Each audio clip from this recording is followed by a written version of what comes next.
তুমি যদি সকলের সাথে খুব মিলেমিশে বা খুব ক্লোজলি কথা বলো, তাহলে মানুষ তোমাকে বলবে যে তোমার কোনো পার্সোনালিটি নাই। আবার ঠিক অন্যদিকে তুমি যদি মানুষের সাথে বেশি কথা না বলো, তাহলে তারা বলবে যে ওর অনেক না অ্যাটিটিউড, ওর না অনেক টাকা পয়সা হয়ে গেছে বা সামথিং এলস।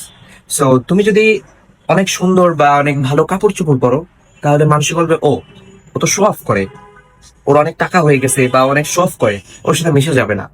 আবার ঠিক অন্যদিকে তুমি যদি সিম্পল তোমার ড্রেস আপ করো, তখন তোমাকে মানুষ বলবে ও তো গরিব, ওর কাছে টাকা পয়সা নেই যে ও ভালো কাপড় চোপড় পরবে। তুমি যদি মানুষকে খুব অল্পতে বিশ্বাস করে ফেলো, তাহলে ওই বিশ্বাসের কারণে তোমারই পিছে থেকে আবার ওরা ছুরি মারবে। আবার ঠিক তুমি যদি কাউকে এই এক্সপিরিয়েন্স থেকে কাউকে বিশ্বাসই না করো, তখন মানুষ তোমাকে বলা শুরু করবে, আরে ভাই ও তো কাউকে বিশ্বাসই করে না, ওরে কোনো কথা বলাই যাবে না। তো ভাই, মানুষের কাছে তুমি কখনোই পারফেক্ট হতে পারবা না বা পারফেক্ট হতে যেও না। তুমি যেমন আছো এমনই থাকো। এভাবেই যারা অ্যাকসেপ্ট করবে দ্যাটস ওয়েলকাম, যদি না করে তাহলে ওয়েলকাম।